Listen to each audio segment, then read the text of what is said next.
Kalau hampir selama kurang lebih 25 tahun kita di tempat ini dididik, diajar, ditempa, dan digembleng. Pada akhirnya kita diuji, kalau kita lulus dibekali untuk menjadi tokoh anti fasilitas garis keras dan budak rodi pembangunan tubuh Kristus. Maka sejak tahun 2012 awal, berarti sejak Januari 2012, saudara mendapatkan kemurahan, saudara mendapatkan kesempatan untuk masuk rencana Tuhan. Sekalipun waktu untuk Indonesia tinggal 1 tahun sejak bulan Januari, kalau sejak bulan April ini berarti tinggal 9 bulan. Saudara harus berjuang, bergumul untuk masuk rencana Allah yang orang banyak sudah mengatakan semuanya berbicara tentang pembangunan tubuh Kristus, semuanya berbicara tentang mempelai Tuhan. Tetapi sebenarnya di sini kita juga berbicara tentang tubuh Kristus dan mempelai Tuhan, dan kita punya step by step, punya sistematika bagaimana mewujudkan semuanya tersebut. Pertama, Tuhan memang untuk satu pembangunan yang sangat dahsyat, Tuhan mengumpulkan tukang, bahasanya lainnya, Tuhan mengumpulkan SDM, sumber daya manusia yang akan membangun, yang disusun menurut aturan hierarki kerajaan surga. Dan nanti Tuhan akan mengumpulkan juga materi yang akan dibangun. Itu adalah jiwa-jiwa yang nanti akan kita panen pada masa panen raya. Di situ juga Tuhan akan memberikan sumber daya lain, yaitu kekayaan, kemuliaan, hikmat, hormat, kuasa, kekuatan, puji-pujian. Itu nanti akan Tuhan curahkan untuk kita mewujudkan pembangunan tubuh Kristus. Setelah nanti terakhir kita akan membangun, setelah orang yang membangun sudah ada, materinya sudah ada, maka dibangunlah tubuh Kristus. Itulah saat digenapinya kitab Wahyu, pasal 1 sampai kitab Wahyu pasal 20 ayat 1 sampai 4. Itu digenapi dalam waktu 7 tahun. Itulah saatnya kita membangun tubuh Kristus. Kalau sekarang itu kita masih mempersiapkan SDM-nya, nanti pada panen raya kita mempersiapkan SDL, sumber daya lain, dan memasuki kegenapan kita membangun tubuh Kristus. Kafir Israel dipersatukan. Setelah kafir Israel dipersatukan, pada saat dunia dilanda masa antikris, gereja melarikan diri, mengungsi kepada gurun pengungsian yang sudah ditetapkan Tuhan. Tetapi kita di sini kita biasa menggunakan istilah hutan taman, karena seperti hutan tapi juga seperti taman. Berarti satu tempat yang sangat indah, ya, yang Tuhan sudah persiapkan. Seperti yang dikatakan kitab Wahyu pasal 12 ayat yang ke-6, Tuhan sudah mempersiapkan tempat untuk mempelainya mengungsi, berada di tempat itu selagi dunia dilanda masa antikris. Saudara kasih Tuhan, kalau tadi saya berbicara tentang bagaimana kita memanfaatkan Paskah, kematian kebangkitan Tuhan, supaya kita memiliki tahbisan. Kalau Harun dulu ditahbis menjadi imam besar, kalau anak-anaknya Harun ditahbis menjadi imam-imam, kalau suku Lewi ditahbis menjadi orang-orang yang membantu pelayanannya Harun dan anak-anaknya. Tetapi kita bangsa kafir ditahbis menjadi imam rajani, kita ditahbis menjadi tokoh anti fasilitas garis keras dan budak rodi yang kerja keras dan taat sampai mati. Itu tahbisan kita kalau kita mau masuk rencana Tuhan pada akhir zaman. Tahbisan yang seperti itu bukan punya tujuan untuk mencelakakan kita, tidak. Tetapi Tuhan bertujuan untuk mencurahkan kekayaan surga dan semua yang dimiliki Tuhan supaya kita kelola. Nah, supaya tidak terjadi kesalahan, maka kita perlu mentahbiskan diri sebagai tokoh anti fasilitas garis keras. Kita akan membaca 1 Korintus pasal yang ke-1 ayat 18 sampai 24.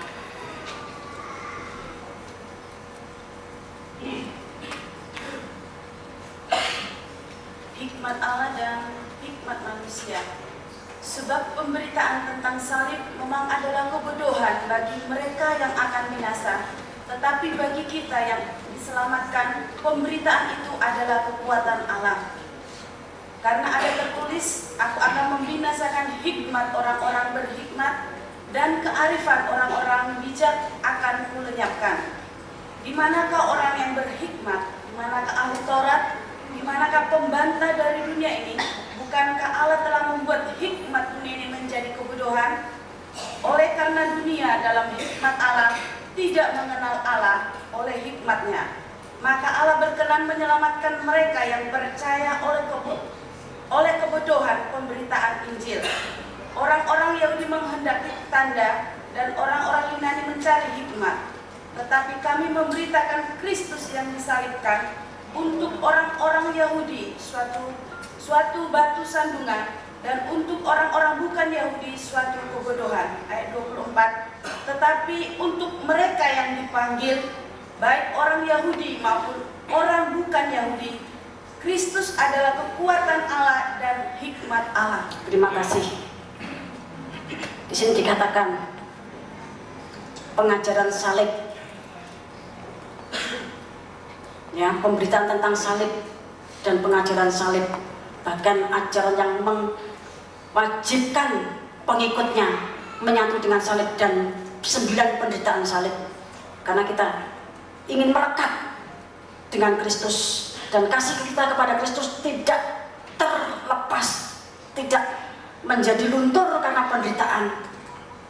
Pengajaran tersebut khusus cuma untuk orang yang pengen jadi mempelai. Orang yang pengen jadi mempelai itu harus menyatu dengan salib. Kecuali orang tersebut tidak jadi mempelai, ya tidak usah. Ya.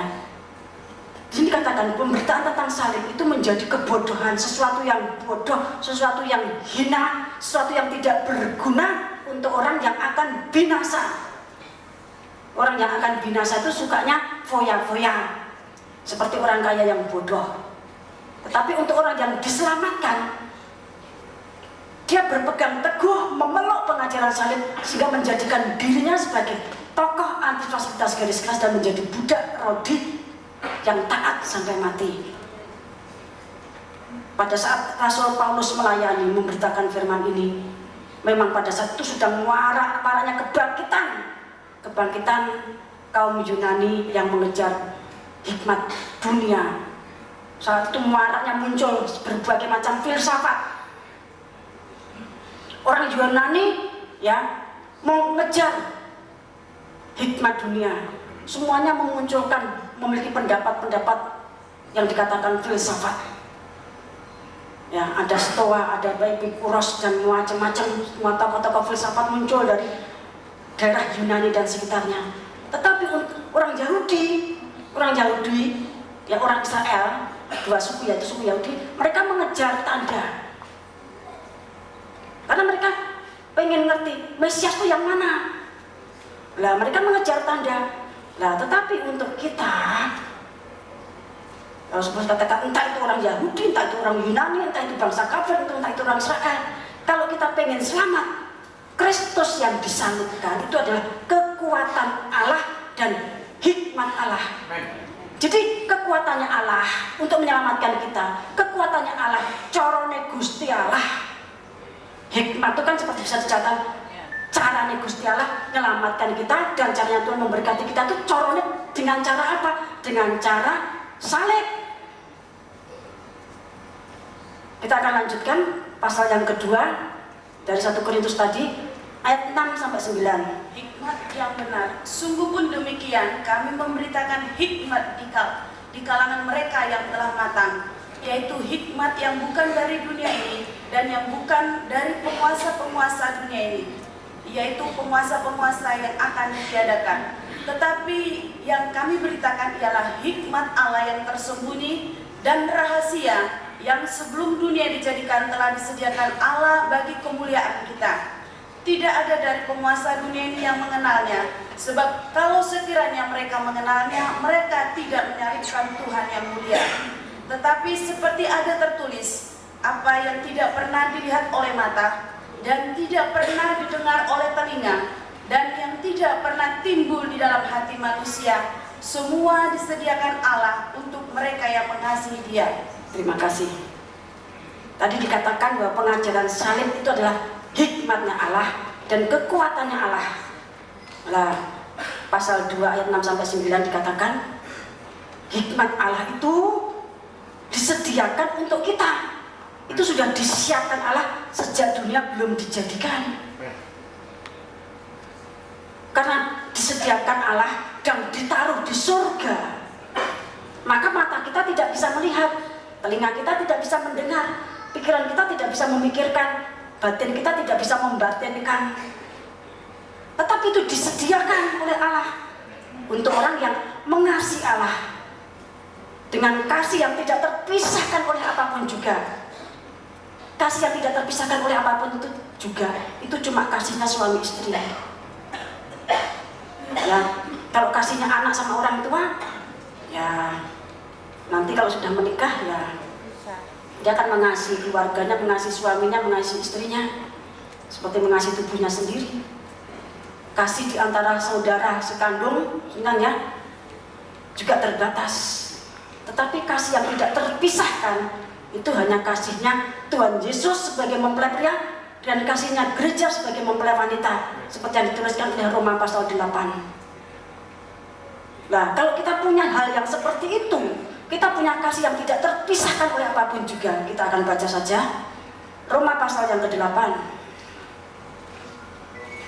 ayat 35 dan seterusnya.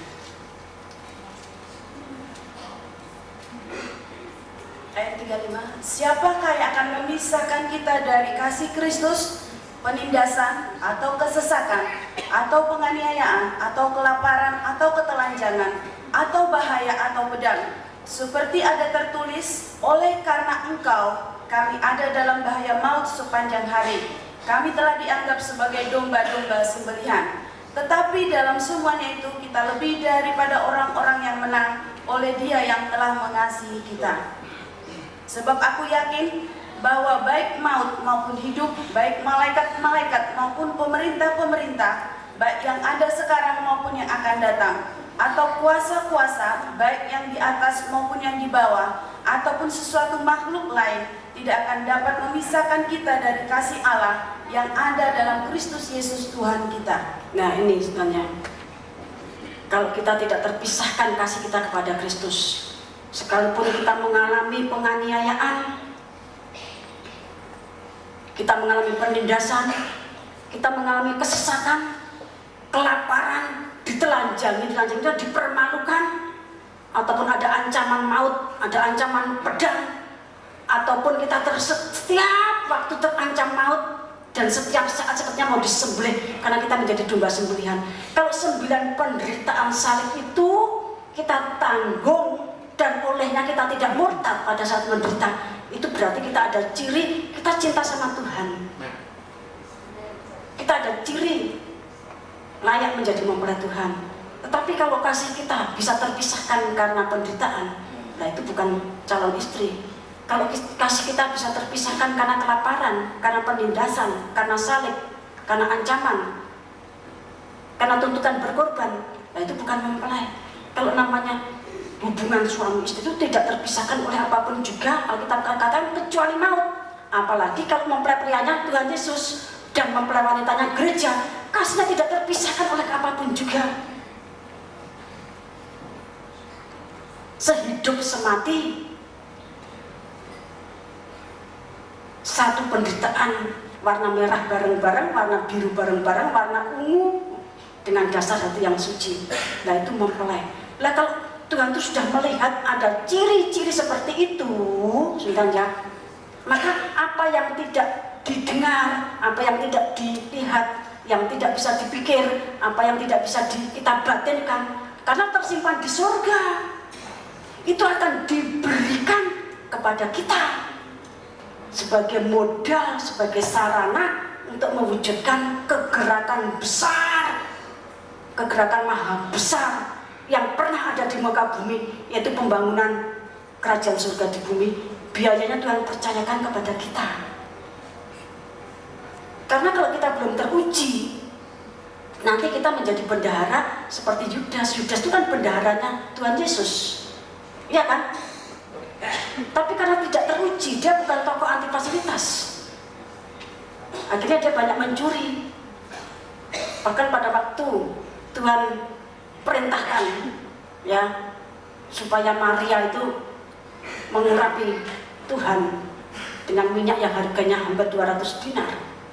Yudas merasa awal minyak seharga segitu kok cuma dicurahkan di kaki Tuhan. Kan bisa dikasihkan orang miskin. Apa kata Tuhan? Orang miskin tidak entek-entek, akan selalu ada bersama kamu. Tetapi Tuhan Yesus mati itu tidak setiap hari. Kemarin kita membaca Roma pasal 11, kesempatan bangsa kafir untuk masuk tubuh Kristus itu tidak setiap hari, ada saatnya berhenti, dan Tuhan berikan pada Israel. Seperti sekarang, saat untuk bangsa Indonesia masuk hierarki itu ditutup nanti Desember tahun 2012, Januari tahun 2013 mulai jatahnya untuk orang luar negeri. Pertengahan tahun 2015 waktunya panen raya. Pertengahan tahun 2022 waktunya masuk kegenapan kita pahit. Ada masanya, kita tidak bisa leda-lede seenaknya sendiri, ya. Segala sesuatu ada masanya. Nah demikian juga saatnya melayani, mempersembahkan untuk tubuh Kristus itu juga ada masanya. Seperti waktu Musa mengatakan, barang siapa yang terdorong oleh Roh Kudus mempersembahkan untuk pembangunan tabernakel, biar dia mempersembahkan sesuai dengan kondisinya. Para ketua mempersembahkan permata, yang di bawahnya, ya, para kepala buah mempersembahkan emas, yang lainnya mempersembahkan perak. Orang yang paling melarat mempersembahkan burung merpati, burung terkukur, mempersembahkan kerang dan lain-lain untuk pembangunan bait Allah. Seperti juga yang terjadi pada zamannya Raja Daud dan Salomo untuk membangun bait suci. Raja Daud mempersembahkan semua perlengkapan untuk bait suci, dan masih ditambah lagi yang kemarin kita dengar nilainya kalau dihitung zaman sekarang hampir 400 triliun 800 miliar. Itu Raja Daud. Seluruh tua-tua mempersembahkan hampir 80 triliunan. Tapi pada waktu orang yang berlambatan, orang yang leda-lede, sebenarnya secara Jogjanya begitu, mereka semuanya sudah mempersembahkan, dia baru mempersembahkan kari dewi. Musa katakan sudah tutup. Jadi kalau saudara mau masuk hierarki Indonesia tahun, wah aku tak ngerti tahun 2014, wah saya tak penak-penak sih, tak enak daging. Ternyata engkau tahun 2014 tak berlomba masuk hierarki Indonesia. Ya tidak ada, sudah tutup. Kecuali kalau saudara orang Amerika. Nah Amerika kalau punya pasar. Nah jadi segala sesuatu ada masanya. Kembali, Tuhan itu punya kekayaan yang begitu besar. Saudara sebagai suami saja punya kekayaan yang dilimpahkan pada istrinya sebagai bendahara nikah. Lah Tuhan itu pencipta langit bumi, dia pemilik surga bumi, dia yang menciptakan neraka juga, dia yang punya kuasa melemparkan orang ke neraka. Dia tuh punya kekayaan yang sangat banyak sekali di surga, disimpan di surga. Lah lewat kematiannya, kekayaan tersebut dikosongkan dan dialirkan ke bumi, yaitu kepada tubuh Kristus. Lah supaya saudara tidak binasa karena kekayaan seperti Yudas, maka Tuhan mewajibkan kita menjadi tokoh anti fasilitas garis keras dan menjadi budak roti yang taat sampai mati. Intinya Tuhan itu menjadikan kita bendahara yang jujur. Kalau Tuhan katakan kamu dipercaya 1 miliar, Tuhan katakan kamu keluarkan 1 miliar 100 juta.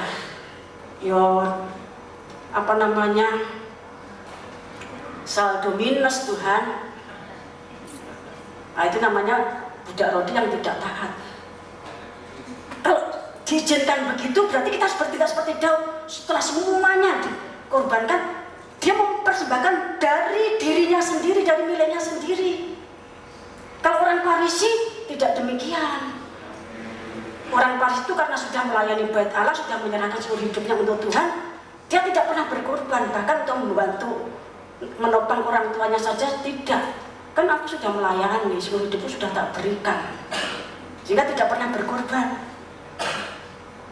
Nah, orang Farisi dikutuk oleh Tuhan, jabatannya diambil, diberikan pada kita bangsa kafir. Saudara Tuhan, kita akan baca Efesus pasal 1.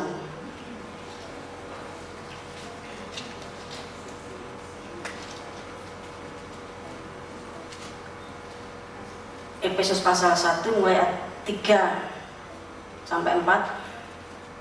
Kekayaan orang-orang yang terpilih. Terpujilah Allah dan Bapa Tuhan kita Yesus Kristus, yang dalam Kristus telah mengaruniakan kepada kita segala berkat rohani di dalam surga. Sebab di dalam Dia Allah telah memilih kita sebelum dunia dijadikan, supaya kita kudus dan tak bercacat di hadapannya. Ayat 10.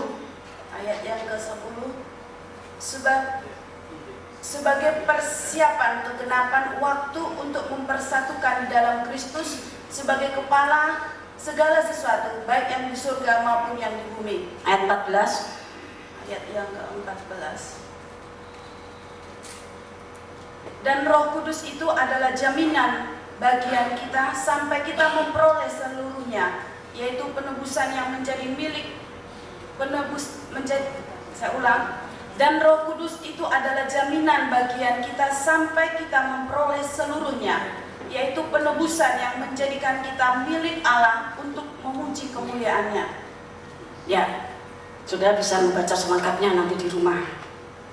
Kepada jemaat Efesus, Rasul Paulus itu menceritakan bahwa kita yang oleh korban Kristus dijadikan kudus dan tidak bercacat celah. Kudus dan tidak bercacat celah itu berarti sempurna. Itu adalah mempelai. Lah, kepada mempelainya Tuhan itu sudah menyediakan kekayaan orang-orang terpilih, yaitu harta rohani di surga. Harta rohani di surga, dan orang-orang yang sudah dipilih sejak dunia belum dijadikan itu sebagai satu persiapan untuk pernikahan anak domba, menyatukan semua yang ada di surga di mana Kristus menjadi kepala dan yang ada di bumi yaitu mempelainya. Kan Rasul Paulus berbicara 2000 tahun yang lalu.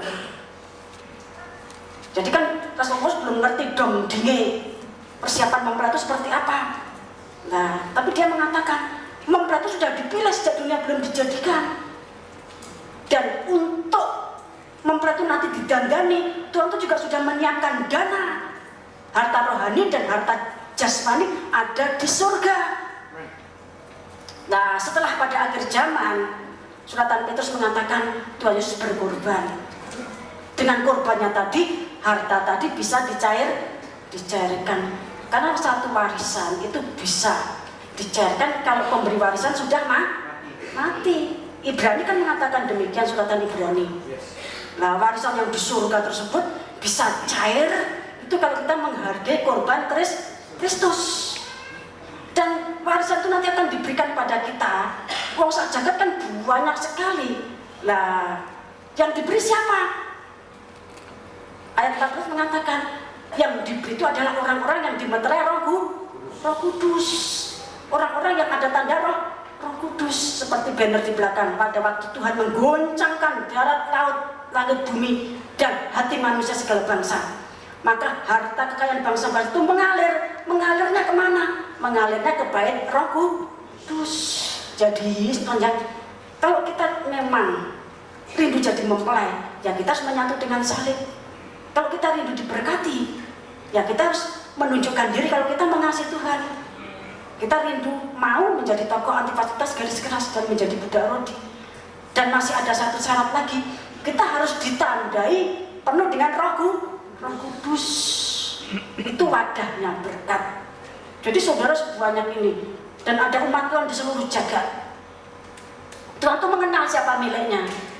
Surat Timotius mengatakan demikian. Tuhan mengenal siapa miliknya. Miliknya itu adalah orang yang takut akan Tuhan. Orang yang takut akan Tuhan dan menjauhi segala kejahatan.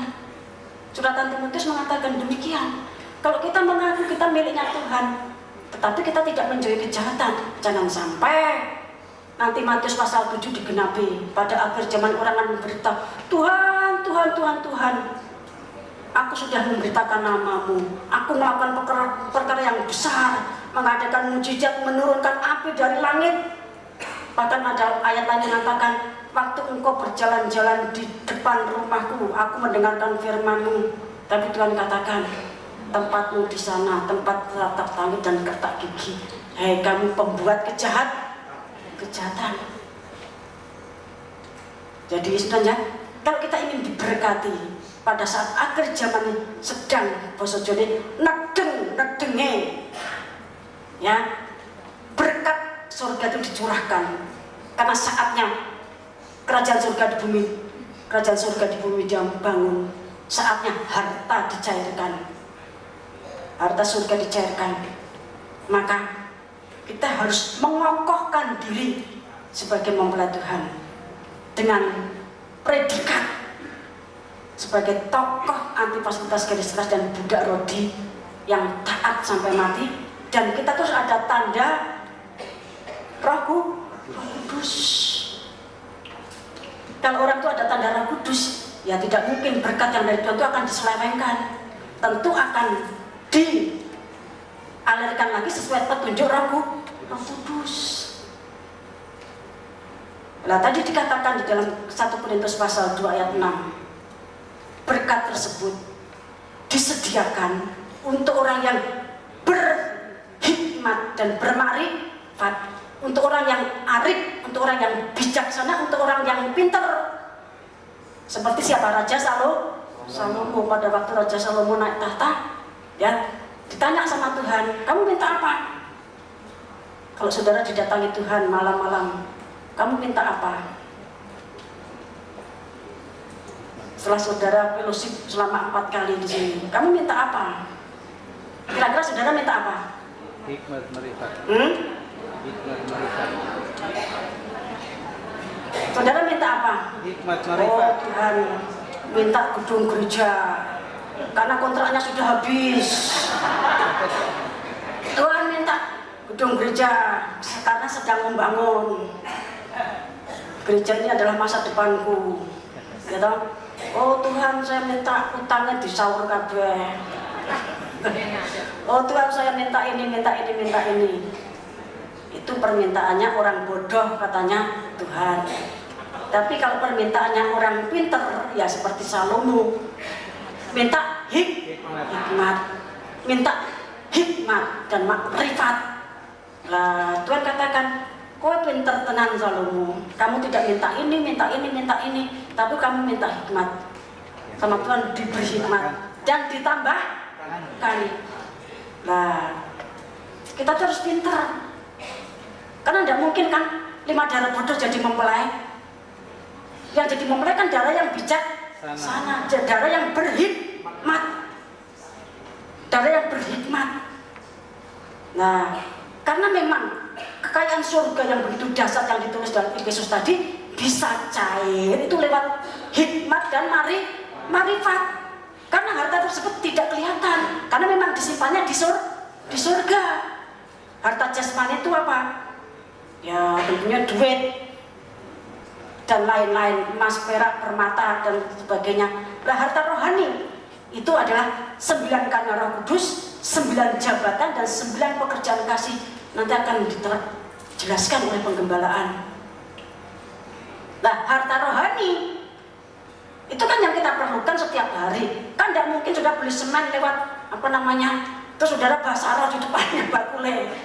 Ini saya tuh mendapatkan harta surga. surgawi, jatah satu mendapatkan karunia bahasa roh, ini harta surga, terus dipakai bayar semen. Ya kan tidak bisa, ya toh. Terus di pom bensin, saudara, saya ini hamba Tuhan yang penuh hikmat marifat, saya diberi harta dari surga, saya bayar dengan harta surgawi. Terus dia bahasa roh di depan tukang pom bensin, ya kira-kira mau edan, ya toh. Nah, sudah harus punya uang. Untuk mengadakan uang bagi Tuhan itu gampang. Sekalipun di surga itu tidak ada uang. Sudah tanya sama Romo, di surga ada uang enggak? Kalau ada tidak dibawa pulang, kan? Tapi Tuhan itu untuk mengadakan uang itu gampang. Karena seluruh manusia sak jagat itu hatinya dalam kuasa Tuhan. Tuhan suruh, internet duit sama siapa? Pak Pos Nurhati yang sedang ulang tahun, namanya. Tuhan bisa kan? Nah, itulah cara kerjanya hikmat marifat. Kita akan membaca Amsal pasal yang ketiga. Karena saudara saya bujuk suruh minta hikmat marifat bulan kemarin, kok enak sing jalu, ya toh? Karena cuma takut puasa mungkin, ya. Amsal pasal 3 ayat 13 sampai 16. Berbahagialah orang yang mendapat hikmat, orang yang memperoleh kepandaian, karena keuntungannya melebihi keuntungan perak dan hasilnya melebihi emas. Ia lebih berharga daripada permata, apapun yang kau inginkan tidak dapat menyamainya. Umur panjang ada di tangan kanannya, di tangan kirinya kekayaan dan kehormatan. Nah, ini ya 13 sampai 16, ya. Tunas Tuhan, hikmat itu lebih berharga dari apapun yang diinginkan orang hidup. Orang pengen pangkat tidak bisa dikalahkan dengan hikmat marifat. Orang pengen emas, perak, permata, nilainya tidak bisa dikalahkan dengan hikmat marifat. Kan dari hikmat dan marifat itu Tuhan memberikan. Di tangan kanan apa tadi? Umur panjang. Di tangan kiri kekayaan dan kehormatan. Kalau Tuhan cuma memberikan kekayaan tapi tidak dihormati dan umurnya tidak panjang, kaya sebentar mati dan matinya terhina, nah tidak ada gunanya. Tetapi kalau umurnya panjang itu artinya menjadi mempelai dan kaya dan terhormat, itulah mempelai Kristus. Itu muncul, itu merupakan buah atau hasil dari hikmat marifat. Begitu Raja Salomo itu mendapatkan hikmat marifat dan dia mempersembahkan korban 1000 ekor lembu dibakar, misbah korban bakaran. Artinya menghargai korban Kristus sampai zaman ruang maha suci. Artinya menghargai korban Kristus sampai kekal. Raja Salomo itu, ya. Tuhan mencurahkan hikmat, Tuhan juga mencurahkan kekayaan. Bahkan Tuhan memberikan musuh-musuhnya takluk dan memberikan upeti.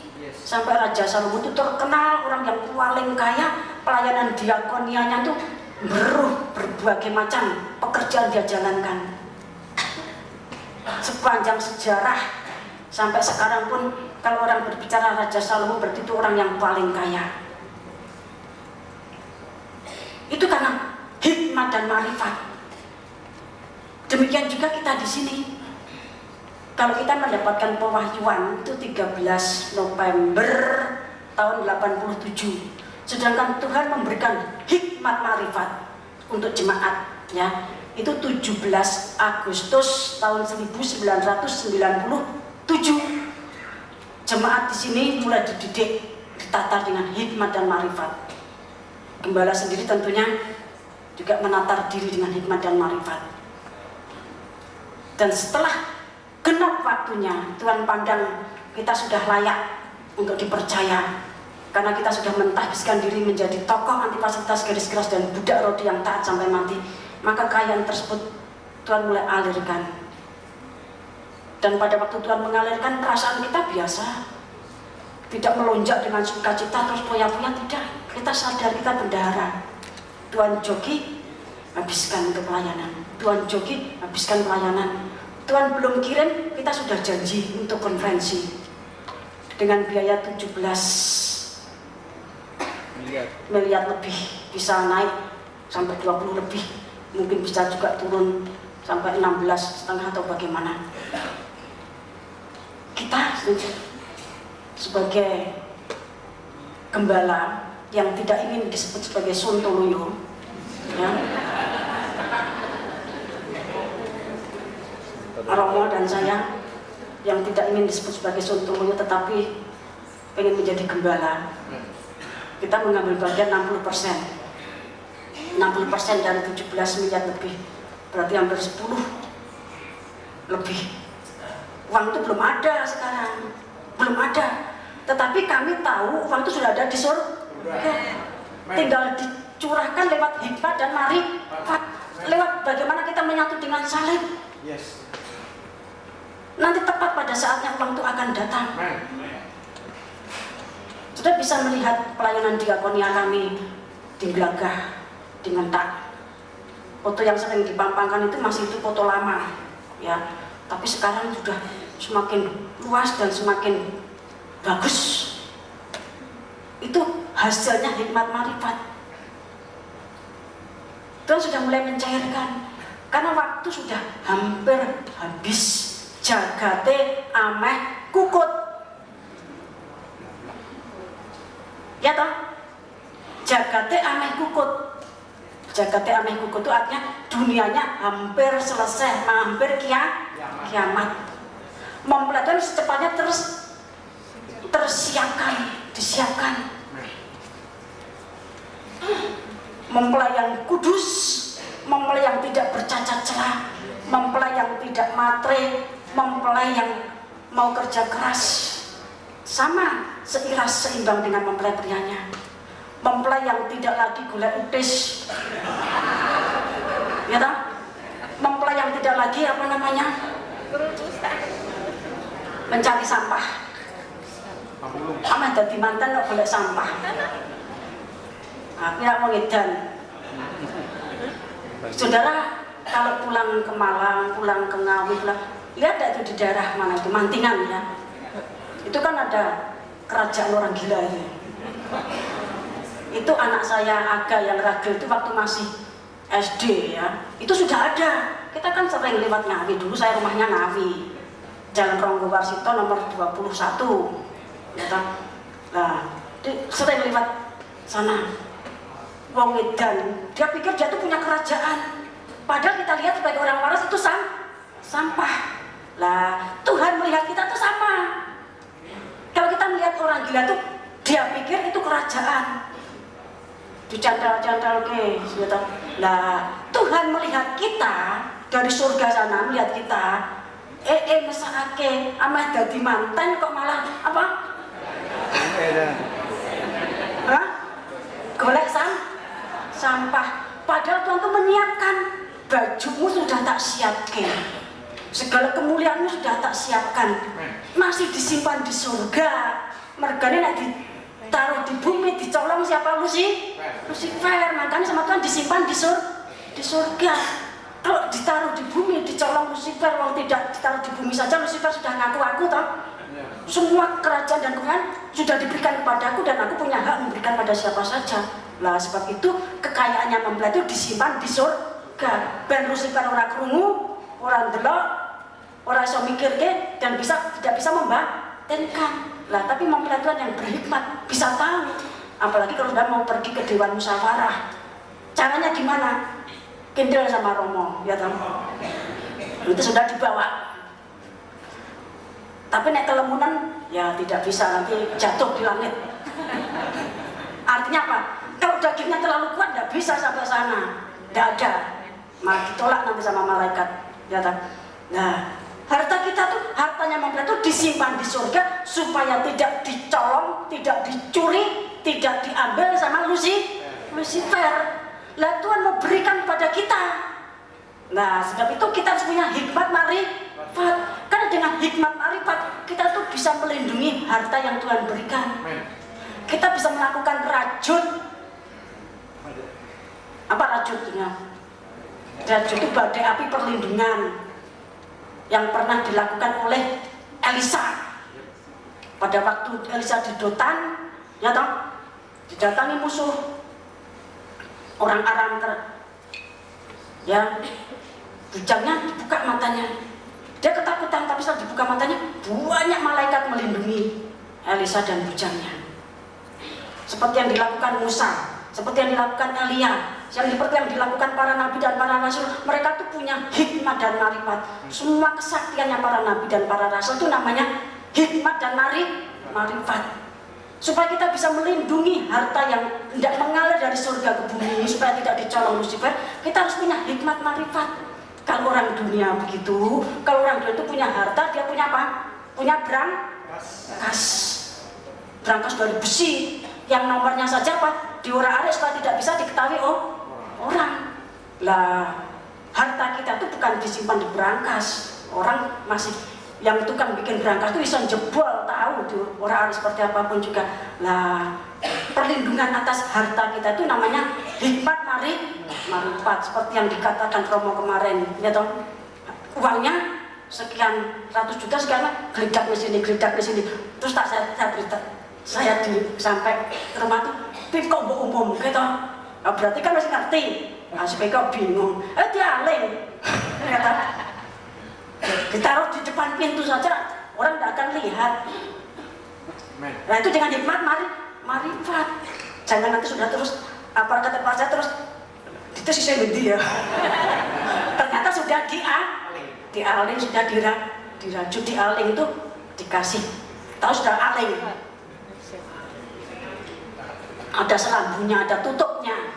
Seperti waktu orang jahat mendatangi rumahnya Lot, mereka minta 2 tamu untuk dibawa, mau dikerjakan, ya disodomi sudah ya.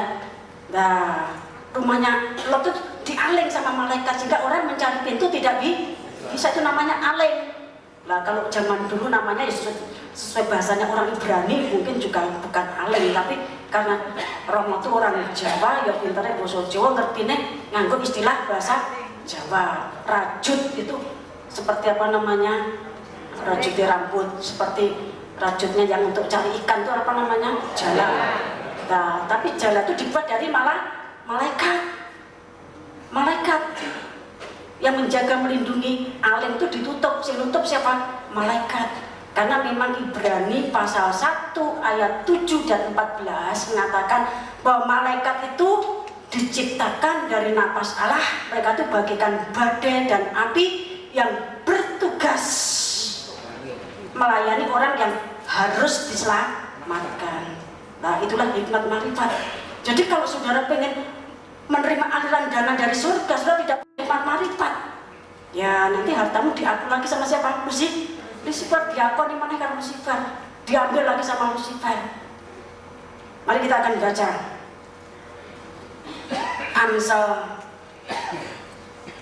Sebelum Amsal, Yesaya pasal 33 ayat yang ke-5 dan ke-6.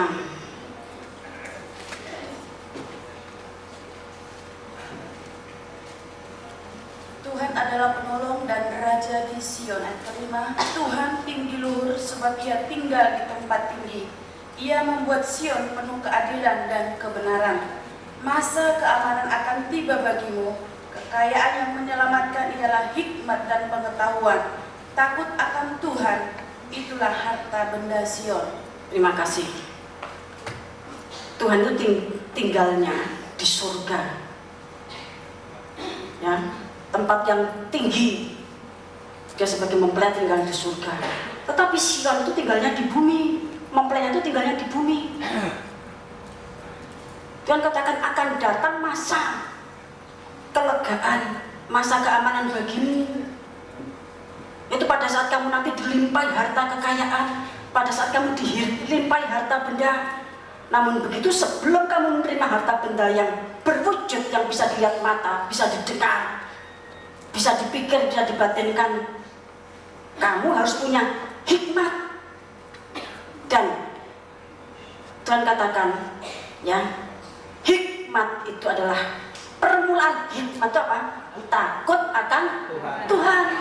Kalau kita tuh takut akan Tuhan, itu Padahal karo kamu tuh orang kaya. Kekayaannya sia itu adalah harta benda sia itu adalah takut akan Tuhan. Kalau kamu tuh punya rasa takut akan Tuhan, kamu tuh sudah sama surga tuh sudah dinilai kamu orang kaya. Karena dari takut akan Tuhan kamu akan beribadah dengan sungguh-sungguh. Dari takut akan Tuhan kamu akan berkorban sungguh-sungguh. Dari takut akan Tuhan kamu akan melayani sungguh-sungguh. Sampai nanti Tuhan pilih kita masuk hierarki dan menjadi mempelai. Kalau begitu kamu nanti lebih lanjut akan menerima hikmat marifat.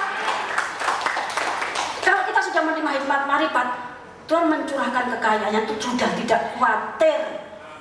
Sudah orang tua, kamu sudah punya anak 3 tahun playgroup, terus karena saudara orang sugih kayak melegedu, sugih banget, sugih melegedu, dan kaya raya.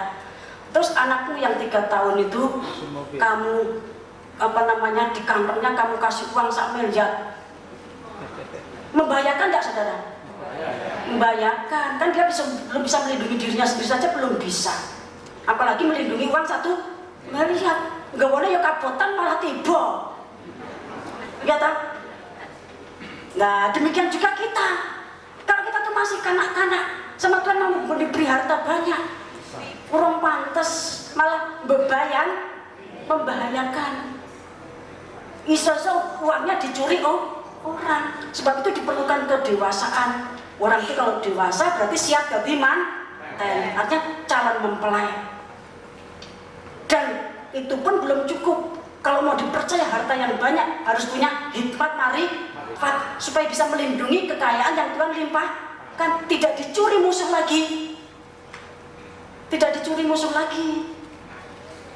Karena kalau Tuhan memberi itu bukan acak-acak, nilainya tidak kecil, besar. Sudah kasih Tuhan jemaat di tempat ini, ya. Karena kemarin Romo sudah ngomong, ya sudah bicara. Kalau Romo belum bicara ya saya tidak berani. Kemarin Romo kan sudah bicara tentang kunci apa? Daud. Kunci Daud, kunci Philadelphia. Itu satu hikmat marifat yang menjadikan pemiliknya itu menjadi konglomerat, menjadikan pemiliknya itu sebagai orang kaya. Tapi kan tidak mungkin seluruh orang yang se-Indonesia itu jadi konglomerat. Lah kok sing bagian jalur sapa?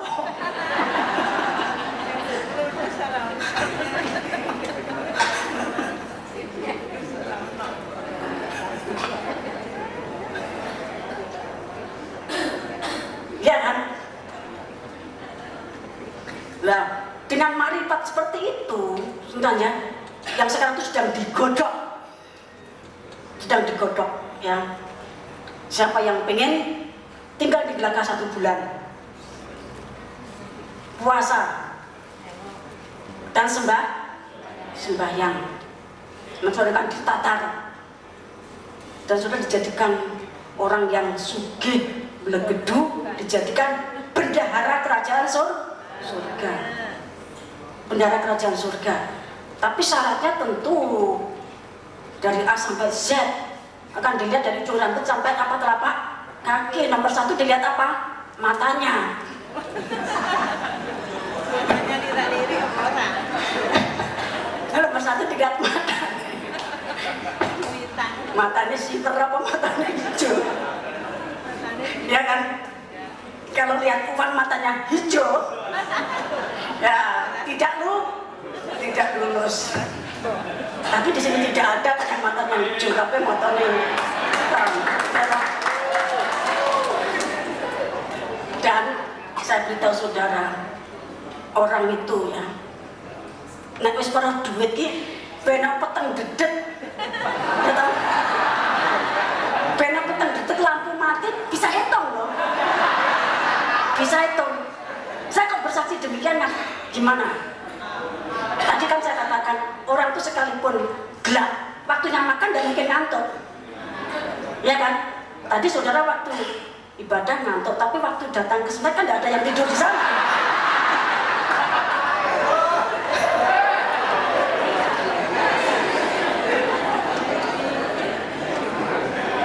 Lah demikian juga orang itu sekalipun lampunya mati, ngitung duit itu tidak mungkin keliru, tidak mungkin demikian.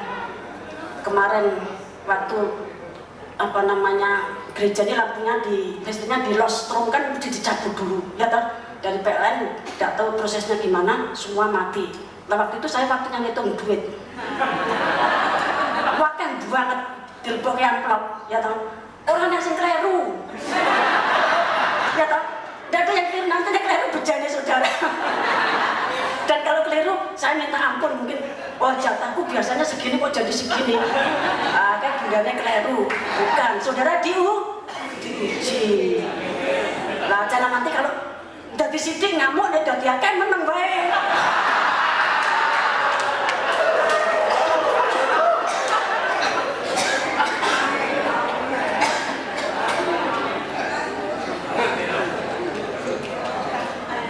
Kita tuh saudara-saudara geng bangsa Indonesia. Kita satu tubuh, Kristus rasa isin, saudara.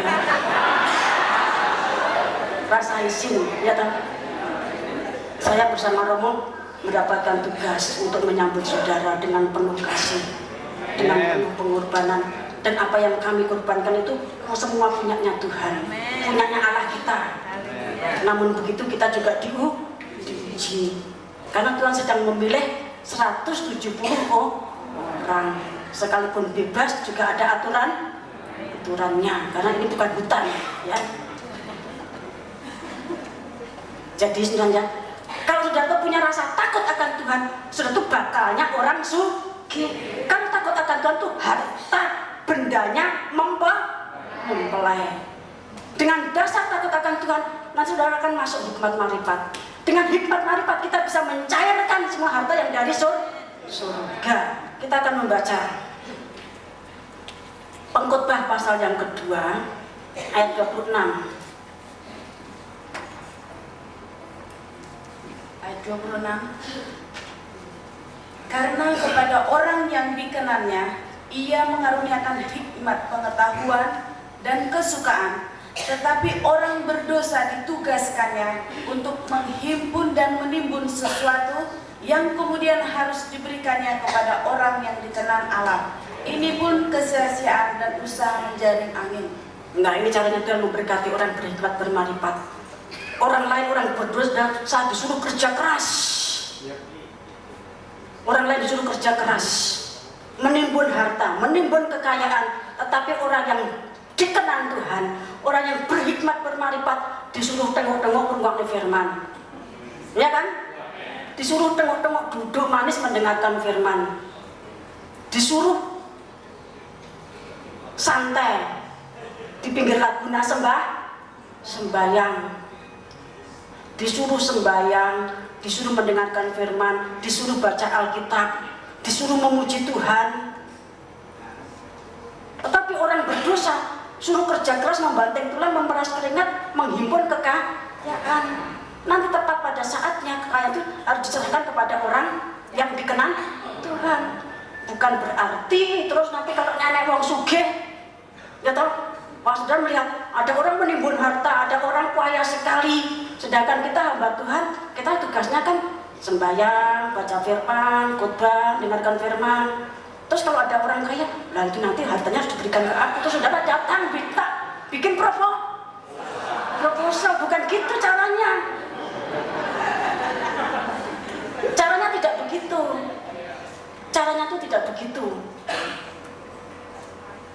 Karena sebenarnya di dalam Dewan Musyawarah Tuhan dan di dalam apa yang dibicarakan para malaikat, hamba-hamba Tuhan di seluruh jagat, itu mereka tuh cuma sibuk dan sibuk, bukan membangun tubuh Kristus, tetapi mencari penghidupan, mencari sesuatu untuk hidup. Sibuk membuat proposal, ya, untuk diri pribadi, untuk kehidupannya. Sedangkan Tuhan mau rombak sekelompok kita yang dipanggil Tuhan, yang dipilih Tuhan. Tuhan tuh mau rombak. Kekayaan kita tuh bukan dari seperti itu caranya. Caranya dengan berhikmat dan bermarifat. Sudah bekerja keras, menjadi tokoh anti fasilitas garis keras. majukan pelayanan koinonia, majukan pelayanan marturia, majukan pelayanan diakonia. Dari situ sudah akan diberkati. Seperti kita di sini, bukan berarti terus kita tuh dikirimi duit sama orang kaya beratus-ratus juta, bermiliar-miliar, bukan tanpa kerja. Kita kerja keras di dalam pelayanan diakonia. Kita menjual bibit buah naga satu batang antara 32,5 sampai 48.000. Untuk 1 hektar orang membutuhkan 12.000. Berarti dia harus bayar berapa? Kalau dia menanam 3 hektar, kalau dia menanam 50 hektar, berapa miliar Tuhan memberkati? Nah, berarti ada sebab dan akibatnya. Beberapa waktu yang lalu kalau kita tidak bekerja, jangan makan. Kalau kita tidak bekerja, terus kita dapat duit, berarti kayak apa setan. Tapi kalau Tuhan memberi itu semua caranya wajar bekerja. Tapi kita bekerja bukan untuk perkara yang sia-sia, membangun pelayanan diakon itu untuk terwujudnya tubuh Kristus.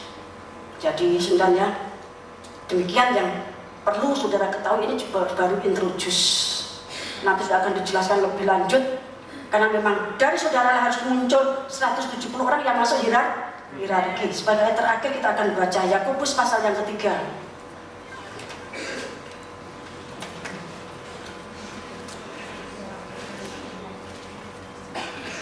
Yakobus pasal yang ketiga ayat 13 sampai 18. Hikmat yang dari atas. Siapakah di antara kamu yang bijak dan berbudi? Baiklah ia dengan cara hidup yang baik, menyatakan perbuatannya oleh hikmat yang lahir dari kelemah lembutan. Jika kamu menaruh perasaan iri hati dan kamu mementingkan diri sendiri, janganlah kamu memegahkan diri dan janganlah berdusta melawan kebenaran. Itu bukanlah hikmat yang datang dari atas, tetapi dari dunia, dari nafsu manusia, dari setan-setan. Sebab di mana ada iri hati dan mementingkan diri sendiri, di situ ada kekacauan dan segala macam perbuatan jahat. Tetapi hikmat yang dari atas adalah pertama-tama murni, selanjutnya pendamai, peramah, penurut, penuh belas kasihan, dan buah-buah yang baik, tidak memihak dan tidak munafik, dan buah yang terdiri dari kebenaran ditaburkan dalam damai untuk mereka yang mengadakan damai. Nah, ini ciri-cirinya kalau saudara ingin mendapatkan hikmat marifat. Dengan hikmat marifat itu nanti sudah bisa mencairkan harta yang tersimpan di surga, yang sudah disiapkan sejak dunia belum dijadikan, disiapkan untuk mempelainya masuk pernikahan. Namun hikmat Allah itu tidak bisa dicampur dengan hikmat dunia. Hikmat dunia itu cirinya tadi dikatakan mementingkan diri sendiri, penuh hawa nafsu, penuh dengan iri dan dengki. Itu bukan dari Allah, tapi dari dunia, dari setan. Kalau hikmat yang dari Allah itu cirinya murni, lemah lembut, suka damai. Karena hikmat itu hanya diberikan kepada mempelai. Mempelai itu adalah orang yang disatukan, orang yang diperdamaikan, orang yang dirukunkan, yang mau tentunya dari antara bangsa kafir. Nanti kalau sudah begitu dirukunkan dengan Israel. Sebab itu jangan ada permusuhan. Jangan ada permusuhan. Ya. Pengerja begitu banyak, mahasiswa juga banyak. Seringkali mereka masih disusupi hikmat iblis. Kalau iblis nyusup dengan hikmatnya, itu bisa di sembarang tempat, bisa di sembarang waktu. Duduk saja bisa eker-ekeran. Duduk di mobil itu bisa eker-ekeran. Lu mau bareng-bareng dijat per bulan doa puasa. Yang satu pengen AC, yang satu tidak kuat, sudah bertengkar. Sijine dipateni, terus iki turu. Kene turu diurupne. Lagi tangi meneh, urupne. Bertengkar akhirnya sampai jadi musuh bebuyutan. Jadi musuh bebuyutan. Lah, kalau kita ingin jadi mempelai Tuhan, sudah menjadi juru pendamai. Orang yang mengejar hikmat marifat itu harus damai, harus rukun, harus bersatu. Itulah calon orang-orang yang nanti masuk ranking, masuk apa? Hierarki, dan sudah akan dilimpahi harta surga. Kalau kami di sini harus berjuang selama 25 tahun, sudah tidak usah berjuang lama-lama. Karena tahun ini sudah mau tutup. Berarti waktumu tinggal sedikit. Sudah ada orang yang masuk jam 5 untuk mendapatkan upah sama-sama 1 dinar, karena jam 6 sudah tutup. Nah, waktu yang 1 jam itu adalah waktu penghancuran Babil. Waktu penghancuran Babil. Dan waktu untuk saudara bisa mengalahkan diri sendiri taman Getsemani. Waktu Tuhan berkata pada muridnya, tidak bisakah kamu berdoa 1 jam saja bersama aku? Untuk 1 jam itu dalam waktu untuk mengalahkan diri sendiri. Dan waktu untuk menghancurkan Babil. Kalau dia bisa menghancurkan Babil dan mengalahkan diri sendiri, saudara nanti akan bisa nyusul kami, bisa bersama-sama berjalan. Kami sudah berjuang 25 tahun, sudah berjuang 1 tahun, kita berjalan bareng-bareng. Semoga Tuhan memberkati.